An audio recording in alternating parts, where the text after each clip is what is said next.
आनंद मोहन की रिहाई के मामले पर पलटू राम की गर्दन बुरी तरह फंस गई है। सिर्फ फंस ही नहीं गई है, बुरी तरह फंस गई है। कृष्णैया साहब की जो पत्नी है, उन्होंने एसएलपी किया हुआ है और उसकी भी तारीख निर्धारित हो गई है 8 मई को। नोटिस जारी कर दिया है बिहार सरकार को और अगले शुक्रवार तक उसका जवाब मांगा है। तो एक तरह से कह सकते हैं, बोलचाल की भाषा में आप कह सकते हैं कि एक तरह से राज्य सरकार को कारण बताओ नोटिस जारी हुआ है कि उसने ऐसा संशोधन क्यों किया कारा हस्तक नियम में। राज्य सरकार के पास कोई ठोस वजह है नहीं। जो असली वजह है संशोधन करने की वो सभी जानते हैं कि मुख्यमंत्री को राजपूत वोट बैंक में सेंधमारी करनी थी। इस संशोधन से बिहार में लोक सेवकों का मनोबल टूटा है। इसी मुख्यमंत्री के कार्यकाल में संशोधन किया गया था 2012 में कि सरकारी कर्मियों की हत्या यदि की जाएगी तो उसको सजा में छूट नहीं दी जाएगी। और आज फिर उसी मुख्यमंत्री के द्वारा कहा जा रहा है कि सरकारी कर्मियों की हत्या को भी साधारण हत्या माना जाएगा। सचिवालय में एक खलबली मची होगी। अभी आप जाएंगे सचिवालय में तो सब जो बड़े बड़े जांबाज पदाधिकारी लोग हैं जिन्होंने पलटू राम की चमचागिरी में ये उल्टा सीधा कानून पास कर दिया, वो सभी अभी बैठ के मतलब माथा खपा रहे होंगे कि सरकार में जो लोग बैठे हुए हैं उनको बुनियादी बात भी नहीं मालूम कि पटना हाई कोर्ट को डिक्शनरी खोल के उनको समझाना पड़ रहा है ना। तो उसी तरह से भी फजीहत होने वाली है। नमस्कार, आप लाइव बिहार देख रहे हैं। मैं हूं राजमोहन तिवारी।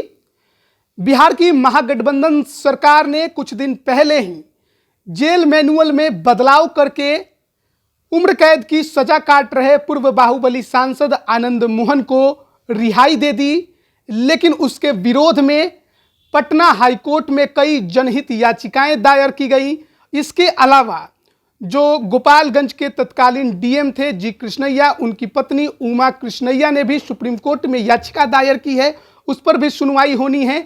लेकिन पटना हाईकोर्ट में जो जनहित याचिका दायर की गई थी उस मामले पर हाईकोर्ट ने बिहार सरकार से जवाब मांगा है। क्या कुछ अपडेट है उस पर हम बात करने के लिए पहुंचे हैं पूर्व आईपीएस अमिताभ दास जी के पास, क्योंकि इस मुद्दे पर लगातार शुरुआत से ही मुखर होकर बोलते रहे।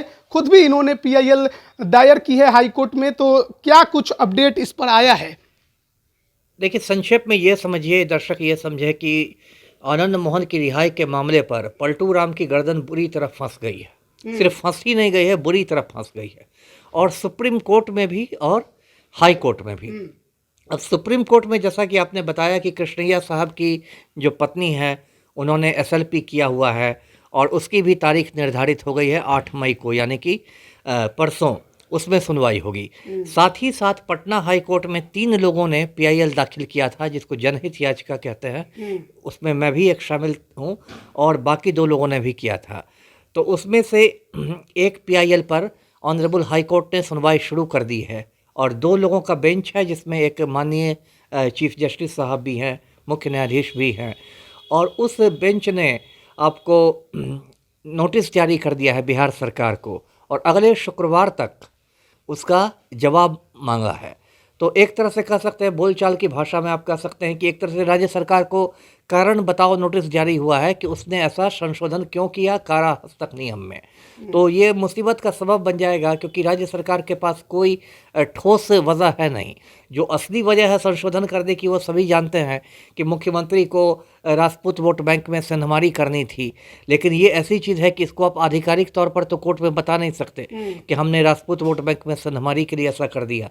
तो इसके अलावा जो आप आधिकारिक तौर पर बता पाइएगा कोर्ट को, तो उसमें आप कोई ठोस वजह नहीं दे पाएंगे। तो मुझे लगता है कि इस मुद्दे पर वैसा ही झटका लगने वाला है राज्य सरकार को जैसा जातीय जनगणना के मुद्दे पर लगा है। मतलब फजीहत होने वाली है सरकार की। जी, तो कोर्ट में ये मामला गया हुआ है, जो कारण बताओ नोटिस आप जैसा कि कह रहे हैं जी।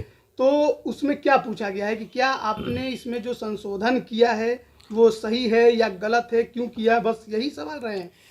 जी, उसमें होता क्या है कि जैसे पीआईएल हुआ तो जिस किसी ने किया उसने मान लीजिए 4 बिंदुओं पर या 5 बिंदुओं पर या 6 बिंदुओं पर चुनौती दी कि राज्य सरकार ने संशोधन क्यों किया।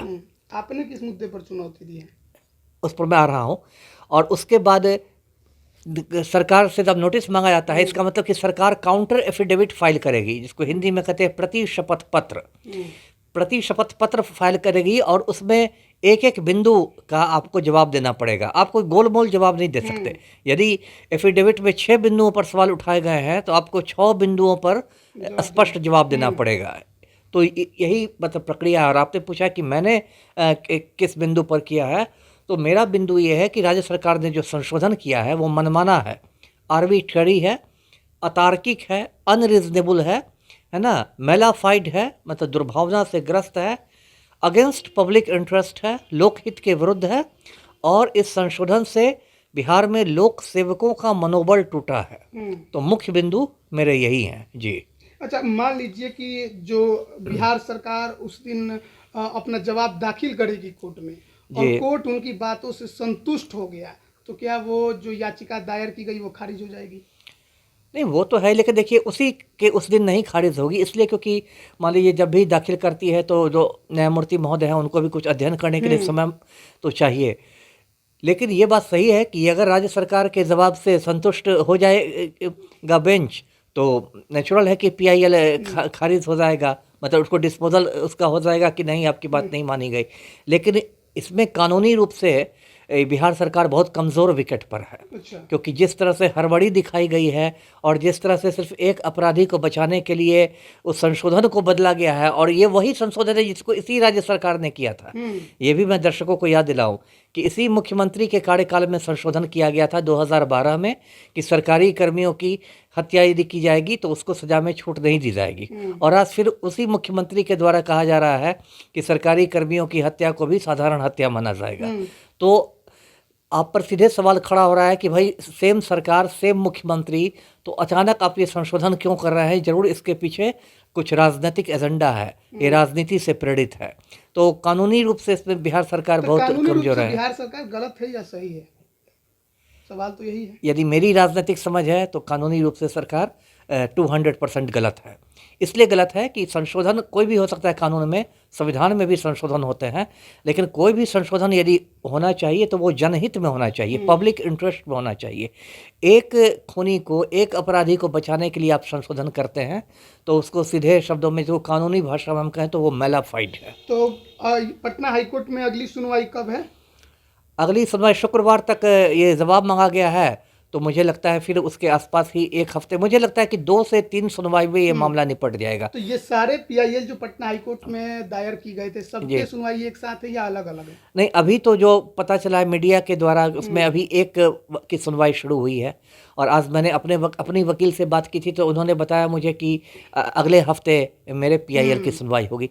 लेकिन बिंदु सब में कॉमन ही है। कॉमन ही है। हाँ, इसलिए फैसला तो भी क्या कॉमन आएगा। पटना हाईकोर्ट में ही ये बिहार सरकार फंस सकती है इस मामले पर?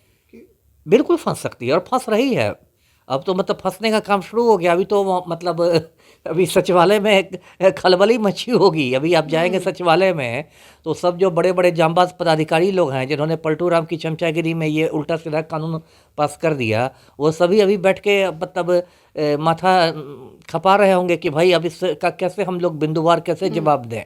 उनको कुछ समझ में नहीं आ रहा होगा कि इसके क्या जवाब दिए। अभी तो सचिवालय में भूकंप जैसा आया होगा। सुप्रीम कोर्ट में भी सुनवाई होगी, तो क्या सुप्रीम कोर्ट इस पर सुनवाई करेगा या उस याचिका को वो हाईकोर्ट भी भेज सकता है? भेजने के लिए तो भेज सकता है हाईकोर्ट, वो तो सुप्रीम कोर्ट का पावर है। लेकिन सुप्रीम कोर्ट ने इसको एक्सेप्ट कर लिया है और 8 तारीख की तारीख भी दे दी है। इसका मतलब है कि सुप्रीम कोर्ट मान गया है कि ये सुनवाई सुप्रीम कोर्ट में होगी। नहीं तो उसको वो तारीख ही नहीं दी जाती, पहले ही हाईकोर्ट भेज दिया जाता जी। तो अलग अलग सुनवाइयाँ होंगी, सुप्रीम कोर्ट में अलग, हाईकोर्ट में अलग।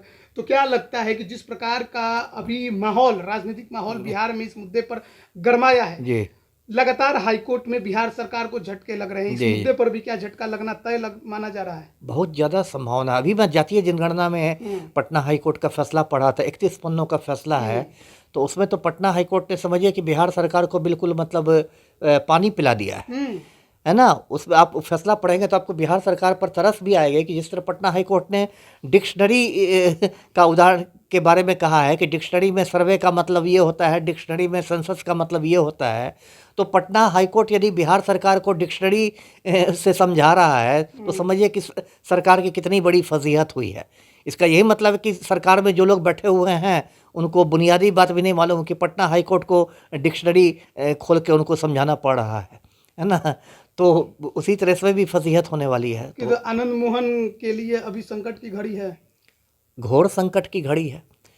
फिर जा सकते हैं वापस। बहुत जा सकता है वापस। और ये भी हो सकता है इस बार कि इस बार जो बचा हुआ जो उनका सजा का पीरियड हो सकता है वो सहरसा जेल की जगह तिहाड़ जेल में दिखाई अच्छा, दे। मतलब बदल भी दिया ये जा बदल भी सकता है। चलिए, बहुत बहुत धन्यवाद आपका हमारे साथ जुड़ने के लिए। तो पूर्व बाहुबली सांसद आनंद मोहन, जिनकी रिहाई बिहार सरकार ने जेल मैनुअल में बदलाव करने के बाद कर दी, लेकिन उसके बाद से ही मामला काफ़ी ज़्यादा गरमाया है और बात अब बिहार तक नहीं रह गई है, बिहार से बाहर निकल गई है। हर जगह इसकी चर्चे चल रहे हैं। और जो गोपालगंज के तत्कालीन डीएम थे जी कृष्णैया, जिनके हत्याकांड में उम्र कैद की सज़ा काट रहे थे आनंद मोहन, उनकी पत्नी जो हैं वो भी अब सुप्रीम कोर्ट में पहुंची हुई हैं। लेकिन उससे पहले पटना हाई कोर्ट में ही सुनवाई शुरू हो चुकी है और बिहार सरकार से इस मामले पर जवाब मांगा गया है। शुक्रवार तक का समय दिया गया है और अगर जवाब से संतुष्ट नहीं हुई हाई कोर्ट तो फिर निश्चित तौर पर संकट जो है वो बिहार सरकार के लिए और आनंद मोहन के लिए गहराता चला जाएगा। बने रहिए लाइव बिहार के साथ। आप सभी का बहुत बहुत धन्यवाद। लाइव बिहार यूट्यूब पर सब्सक्राइब और फेसबुक पर लाइक जरूर करें।